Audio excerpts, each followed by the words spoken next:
बिस्मिल्लाहिर्रहमानिर्रहीम। अस्सलाम वालेकुम नाज़रीन, आप यूट्यूब चैनल देख रहे हैं। मैं इमरान खान हूँ। कंपेन के अब आखिरी 2 दिन रह गए हैं, यानी जुमेरात और जुमे को कंपेन चलेगी। और आपको पता है कि 2 दिन पहले जब भी कभी इलेक्शन होते हैं तो कंपेन बंद हो जाती है। फिर उसके बाद वोट नहीं मांगा जा सकता, जलसा नहीं होता, जुलूस नहीं होता। फिर तैयारियाँ की जाती हैं, गाड़ियों का बंदोबस्त किया जाता है, हतमी शक्ल दी जाती है तमाम चीज़ों को, और फिर एतवार वाले दिन पोलिंग होगी। ये जो ज़िमनी इलेक्शन है, ये पाकिस्तान की तारीख के सबसे अहम ज़िमनी इंतखाबात हैं। मैं आपको बताता हूँ ये कैसे सबसे अहम है और क्यों सबकी इसके ऊपर तवज्जो है। ये 20 सूबाई हलकों के अंदर ज़िमनी इंतखाबात होने जा रहे हैं। यहाँ पाकिस्तान तहरीक इंसाफ के लोग थे, और अब ये इलेक्शन जो है ये फैसला करेगा कि हुकूमत किसकी बनेगी सूबे में। यानी दोनों पॉलिटिकल पार्टीज़ के पास अक्सरियत मौजूद नहीं है। मुस्लिम लीग नून के पास अपने तमाम इत्तेहादियों, आज़ाद उम्मीदवारों और मुख्तलिफ जमातों की मिला जुला कर 177 की अक्सरियत है, 177। 9 बंदे कम हैं उनके। दूसरी जानिब पाकिस्तान तहरीक इंसाफ के पास अपनी 2 पार्टियां उनकी टोटल, और उनकी स्ट्रेंथ है इस वक्त 173। तो उनके पास 13 लोगों की कमी है।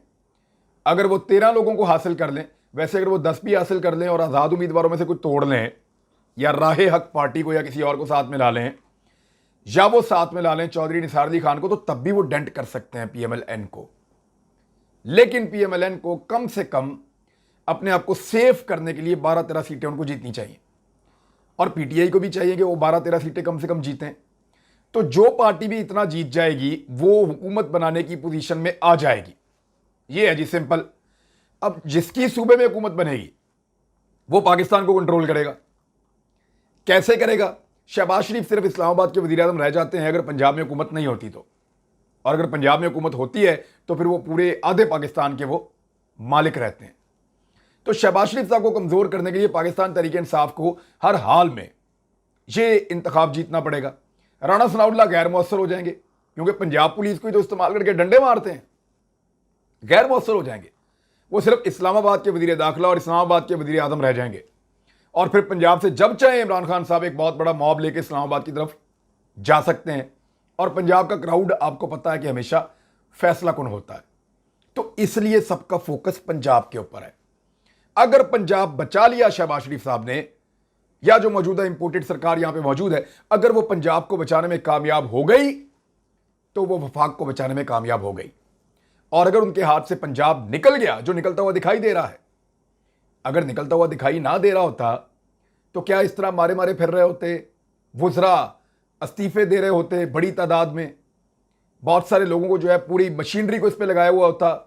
पुलिस जो है वो कारकुनों की गिरफ्तारी कर रही है, रहनुमाओं की गिरफ्तारी कर रही है, मुकदमे चल रहे हैं, सरकारी वसाइल इस्तेमाल हो रहे हैं, सरकारी अफसरान इस्तेमाल हो रहे हैं, इलेक्शन कमीशन इस्तेमाल हो रहा है। और इलेक्शन कमीशन के इस्तेमाल का एक जो सबसे अहम तरीका है वो ये है कि जो प्रिजाइडिंग ऑफिसर्स हैं या जो स्टाफ है, नॉर्मली वो टीचर्स वगैरह को लिया जाता है, उन सबके साथ पीएमएलएन की मीटिंगें मुबैयना तौर पे पीएमएलएन के जो लीडर्स हैं उनकी मीटिंगें उनके साथ करवाई जा रही हैं। और ये पीटीआई ने इल्ज़ाम लगाया कि ये धांधली का एक पूरा तरीक़ाकार है, और उन सबको काबू किया जा रहा है कि आप हमारे हक के अंदर इस इंतखाब के नताइज को तब्दील करें।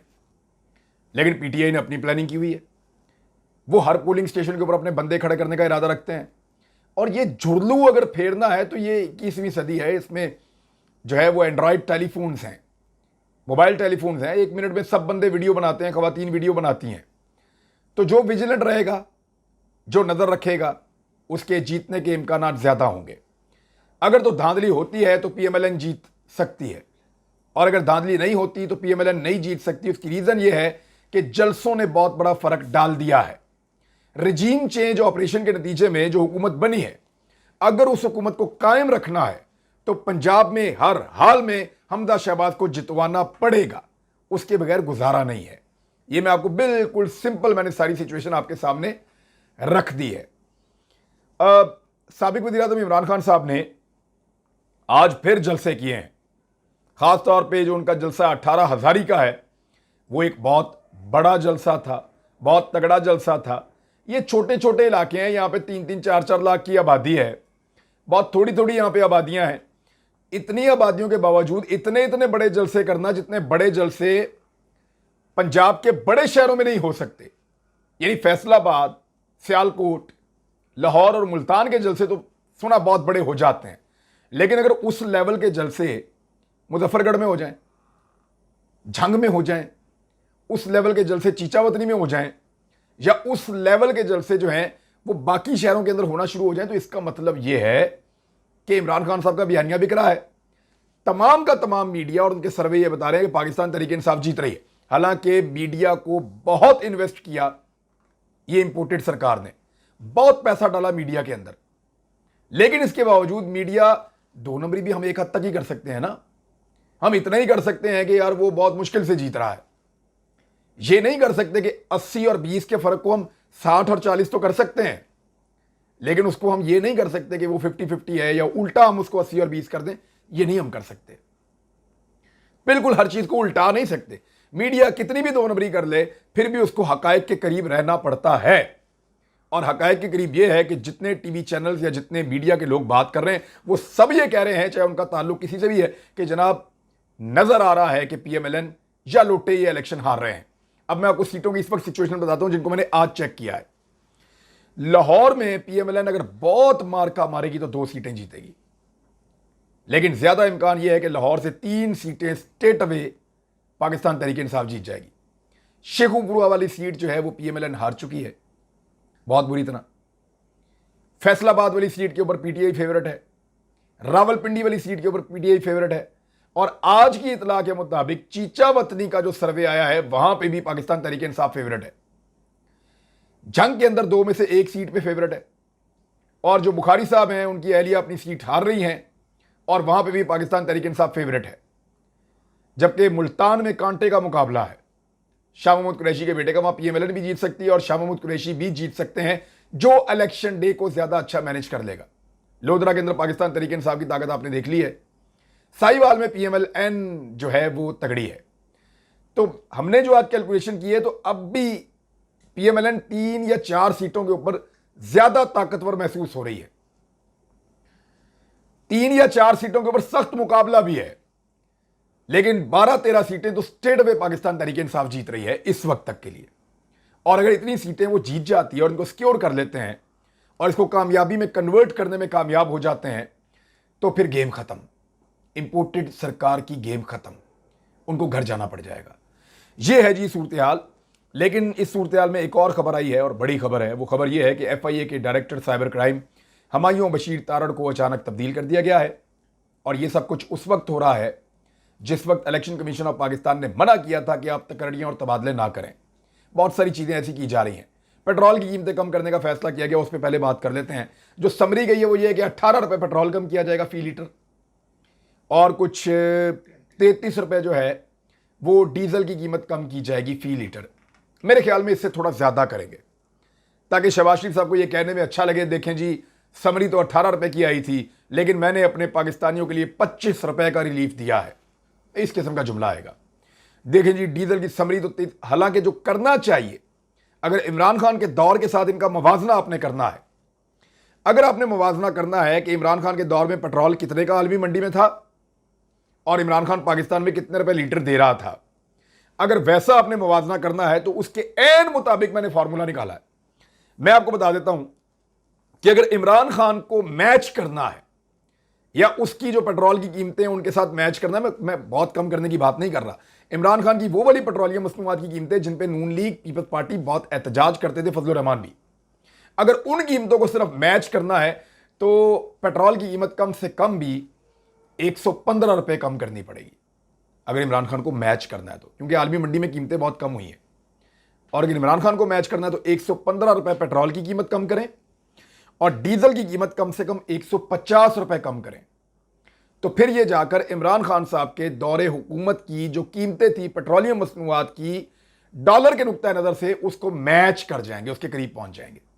लेकिन ऐसा नहीं ये कर रहे, ये चंद रुपए जो है वो कम कर रहे हैं और फिर थोड़े दिनों के अंदर अंदर 5-10 दिन के अंदर आप देखेंगे लेवी के नाम के ऊपर, सेल्स टैक्स के नाम के ऊपर और दीगर चीज़ों के नाम के ऊपर ये एकदम बढ़ा देंगे, क्योंकि IMF को इसके ऊपर सख्त एतराज़ात होंगे।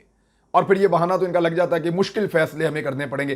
पहले ये ज़रा अच्छा फैसला कर लिया, थोड़े दिन के अंदर मुश्किल फैसला आएगा और पेट्रोलियम मसनूआत की कीमतें दोबारा से बढ़ जाएंगी। ये होगा और आप होता हुआ देखेंगे। इमरान खान साहब ने आज दोबारा जब तकरीर की 18 में और दीगर जगहों पे, तो उन्होंने एक बात की बड़ी मज़ेदार, और दोबारा वो ये बात कर रहे हैं। मैं वो बात आपको पढ़ के सुना देता हूँ एग्जैक्टली, जो पाकिस्तान तहरीक इंसाफ ने इसको शेयर भी किया। हमारा मुकाबला नून लीग और इलेक्शन कमिश्नर से भी है, जो मरियम और हमजा से खुफिया मुलाकातें करता है, और लाहौर में बैठे एक मिस्टर एक्स ने मिस्टर वाई को मुल्तान भेजा है कि हर हाल में नून लीग के चोरों को जितवाना है। ये चेयरमैन इमरान खान ने बात की है पाकिस्तान तहरीक इंसाफ के, और वो अब बहुत खुलकर बात कर रहे हैं। अगर तो धांधली होती है तो कोई फर्क नहीं पड़ेगा, लेकिन अगर धांधला होता है तो पीटीआई हार जाएगी। और धांधला होने की सूरत में इमरान खान साहब मेरे ख्याल में फिर बताने पर मजबूर होंगे कि मिस्टर एक्स वो किसको कहते हैं, मिस्टर वाई वो किसको कहते हैं, और बहुत सारी ऐसी चीज़ें जो वो कहते रहे कि मैं नहीं कहना चाहता। तो शायद जब ज़्यादा दीवार के साथ लगें तो उनको कहना पड़ जाए, बहुत मुमकिन है उन्हें कहना पड़ जाए। शेख रशीद अहमद जो है उनको भी दीवार के साथ लगाया गया, एंटी करप्शन ने उनको तलब कर लिया है। मेरे ख्याल में कोई करप्शन का केस होगा, अच्छी बात है, तलब किया जाना चाहिए अगर तो उन्होंने करप्शन की है तो। लेकिन यह बज़ाहिर इसलिए दिखाई दे रहा है कि उनको मना किया गया था ताकतवर लोगों की जानिब से कि आपने कंपेन में हिस्सा नहीं लेना पाकिस्तान तहरीक इंसाफ के उम्मीदवारों की। लेकिन शेख रशीद अहमद साहब ने कंपेन में हिस्सा लिया, वो लाहौर आए, और उसके बाद उनको इस सिचुएशन का सामना करना पड़ रहा है।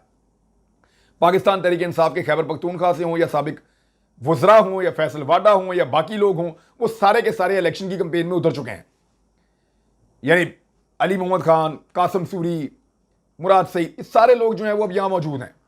शेख रशीद, बाकी लोग भी, फैसल वाडा, ये सब अब कंपेन के अंदर उतर गए हैं, और ये जो मकामी लीडर्स हैं उनके साथ मिलकर कंपेन चला रहे हैं। इसका बहुत इम्पैक्ट आ रहा है, और वो इम्पैक्ट इतना खौफनाक है कि उसकी वजह से पीएमएलएन की रातों की नींदें हराम हो गई हैं, क्योंकि ये हुकूमत गई तो सारी हुकूमत गई।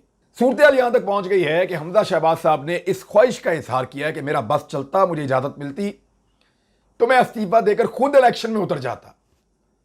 ये एक एतराफ है कि उनकी सिचुएशन उतनी अच्छी नहीं है इस वक्त यहां पे इलेक्शन कंपेन में। मरियम नवाज साहिबा की इलेक्शन कंपेन इतनी इफेक्टिव नहीं है। इससे पहले उन्होंने एक इलेक्शन कंपेन चलाई थी कश्मीर की, वहां पे पीएमएलएन को इबरतनाक शिकस्त हुई थी, पीपल्स पार्टी आगे निकल रही थी। फिर उन्होंने एक कंपेन चलाई गिलगित बल्तिस्तान के इलेक्शन की, वहां पे भी इबरतनाक शिकस्त हुई पीएमएलएन को, और हुकूमत उनकी नहीं बन सकी, और पाकिस्तान तहरीक इंसाफ जीत गई और पीपल्स पार्टी ने अच्छा परफॉर्म किया। और अब मरियम नवाज एक और कंपेन चला रही हैं। तो दो नाकाम कंपेन्स के बाद इस तीसरी कंपेन में वो कैसे कामयाब होंगी, इसकी कोई गारंटी मौजूद नहीं है। एफआईए के अलावा शहबाज शरीफ साहब ने नैब के अंदर भी जो है वो ट्रांसफर और तबादले वगैरह कर दिए हैं। किन लोगों को ट्रांसफर किया है, तबादले किए हैं, यानी इनकी हुकूमत है। और शहबाज शरीफ को गिरफ्तार करने वाले डायरेक्टर को लाहौर से सक्कर भेज दिया गया है, जिसने शहबाज शरीफ को गिरफ्तार किया था। और चेयरमैन कौमी एहतसाब ब्यूरो जाहिर शाह ने 13 डायरेक्टर्स के तबादलों की मंजूरी दे दी है। अच्छा, ये जो डायरेक्टर हैं जिनको तब्दील किया गया है, इनमें डायरेक्टर इंटेलिजेंस मोहम्मद असगर, आफ्ताब अहमद, खावर इलियास और नैब लाहौर के डायरेक्टर एडमिनिस्ट्रेशन नदीम शाह के नाम भी शामिल हैं। डायरेक्टर इंटेलिजेंस नैब लाहौर मोहम्मद असगर ने शहबाज शरीफ को गिरफ्तार किया था। इनका लाहौर से सक्खर तबादला कर दिया गया है, अच्छी सजा दी है। जराये का कहना है कि तबादलों की फहरिस्त में शामिल आफ्ताब अहमद और खावर इलियास नून लीगी रहनुमा ख्वाजा आसिफ और साद रफीक के अलावा अहद चीमा और फवाद हसन फवाद के खिलाफ तहकीकात कर रहे थे। तो अब आप अंदाजा करें कि जिन जिन लोगों ने इन पर तहकीकात की, या जो जो लोग इन पर तहकीकात कर रहे थे, या जिन्होंने गिरफ्तार किया, उनसे इस तरीके से बदला लिया जा रहा है। तो पहले भी इसके ऊपर सुप्रीम कोर्ट ऑफ पाकिस्तान ने नोटिस लिया हुआ था। मेरे ख्याल में सुप्रीम कोर्ट ऑफ पाकिस्तान इसके ऊपर दोबारा भी बात कर सकते हैं। और एक चीज़ और हुई है, वो मैं आपको बताना चाहता हूँ कि मुझे पेश होना पड़ा आज के दिन में अदालत के अंदर चकवाल में, क्योंकि वहाँ पे मैं जुडिशल था, बाकी जगहों से मेरे केस ख़त्म हो रहे थे। तो जज साहब की अदालत में जब मैं गया तो वहाँ पे वो शख्स आ गया जिसने मेरे ऊपर मुकदमा दर्ज करवाया था। सकलैन उसका नाम था, और उसने आकर कहा जी मुझे तो पता ही नहीं था कि मैंने ये पर्चा करवाया। और उसने बाकायदा बयान वीडियो के ऊपर रिकॉर्ड करवाया सदीक जान को। मैं वो बयान सुन के हैरान हो गया। उस शख्स ने यह बताया कि मैं तो पुलिस स्टेशन भी नहीं आया, मैंने कोई दरखास्त भी नहीं दी, मैं इमरान रियाज खान से पहले कभी मिला भी नहीं, मैंने उनका कोई वीलॉग या कोई तकरीर या कोई चीज़ देखी भी नहीं, मुझे किसी कंटेंट का पता भी नहीं है। मुझे एसएमएस मौसूल हुआ कि आपने एक एफआईआर दर्ज करवाई है, और मैं तो किसी को कुछ मैंने कहा ही नहीं, मेरे से पूछे बगैर मेरे बिहाफ के ऊपर एक एफआईआर दर्ज कर दी गई है। तो वो कौन है जो एफआईआर दर्ज कर रहा है? मुद्दई को पता ही नहीं है कि मैं कर रहा हूं, और वो आकर उसने एफिडेविट लिख कर दिया अदालत में और उसने कहा जी मुझे कोई एतराज नहीं है, मुकदमा खत्म कर दिया जाए। तो जब उससे पूछा कि आप ये क्यों कर रहे हैं, उसने कहा जी मेरा ज़मीर गवारा नहीं करता, ये बंदा अच्छा है, पूरा पाकिस्तान जो है वो इसके साथ खड़ा है, तो मैं जो है वो इस तरह की हरकतें कर रहा हूं। उसने बताया कि उसके घर में एक बेटी पैदा हुई है बड़े लंबे अरसे के बाद, बहुत इंतजार के बाद, तो उसकी बीवी उसको घर में नहीं आने दे रही। ये उसने बताया कि मेरी बीवी मुझे घर में नहीं आने दे रही, मेरे से मिलने को तैयार नहीं है, कि ये जुल्म और ज्यादती तुमने क्यों की है। एक और मुद्दई का मुझे फोन आया, उसने कहा मेरी अम्मी मुझे घर में नहीं आने दे रही। तो ये इस तरह की सूरत हाल है। तो मैंने उन्हें ये कहा कि अल्लाह ताला माफ़ करने वाला है, मैं तो कोई नहीं हूँ। तो जब आपने खुद ही अपनी गलती का एतराफ़ कर दिया, और गलती उसने कहा मेरी है भी नहीं, और मुझे नज़र भी आ रहा है कि उसकी गलती नहीं है, वो ये मान ही नहीं रहा कि उसने मुकदमा करवाया। वो कहता खुद ही मुकदमा हो गया और मेरे खाते डाल दिया पकड़ के। वैसे वो बंदा जो है वो नक्शे वक्शे बनाता है, अगर कोई मर्डर हो जाए, कोई ऐसी चीज़ हो जाए, तो पुलिस के लिए नक्शे बनाने का काम करता है। प्रोफेशनल आदमी, उसका वालिद भी यही काम करता था। अब वो बंदा कह रहा है जी मैंने तो मुकदमा करवाया ही नहीं, ये खुद ही कर दिया इन्होंने, और पुलिस वाले तो मुझे मिले भी नहीं, मेरे से किसी ने पूछा भी नहीं। तो मैं आगे ये लिख कर दे रहा हूँ, मेरी फैमिली मेरे से नाराज़ है, पूरा शहर मेरे से नाराज़ है, ये मैं लिख कर दे रहा हूँ, मेरी जान छोड़ें और आप सबको बता दें कि मैं आपका मुद्दई नहीं हूँ। अदालत में भी उसने लिख कर दे दिया और बयान भी उसने दे दिया, और उसके बाद वो हमारे साथ सेल्फियाँ बनाता रहा वहाँ खड़ा होकर कि मैंने फ़ोटो बनानी, मेरा नंबर भी लेके गया है कि मैं आपसे अगर कभी रब्ता करना चाहूँ। मैंने कहा भाई कर देना आप। तो मैंने ये कहा कि क्योंकि इस आदमी ने खुद ही गलती का एहसास हुआ और ये मामला ऐसे ख़त्म हुआ, तो हम कोई कानूनी कार्रवाई नहीं करेंगे। लेकिन याद रखें, मैं उन तमाम मुद्दइयों को ये कह रहा हूं जिन्होंने गैर कानूनी तौर पे मेरे ऊपर ये मुकदमा दर्ज करवाए हैं। आप खुद ही अपने शहर के किसी भी सहाफ़ी से रब्ता करके उसको आप कह दें कि आप ये मुकदमा वापस लेना चाहते हैं, ये झूठा मुकदमा है, तो हम कोई कानूनी कार्रवाई नहीं करेंगे। लेकिन जो लोग झूठा मुकदमा और उसके ऊपर खड़े रहेंगे, अल्लाह रब्बुल इज़्ज़त इंशाल्लाह जब हमें सुरखरू करेगा, केस के मेरिट्स के ऊपर मैं बात नहीं कर रहा क्योंकि मुझे अदालत ने मना किया हुआ है, तो अल्लाह रब्बुल इज़्ज़त जब हमें सुरखरू करेंगे तो हम अपना कानूनी हक उन लोगों के खिलाफ ज़रूर इस्तेमाल करेंगे। ये मेरा आप सबसे वादा है। अब तक के लिए इतने, अपना ख्याल रखिएगा, अपने इस चैनल का भी। अल्लाह हाफ़िज़।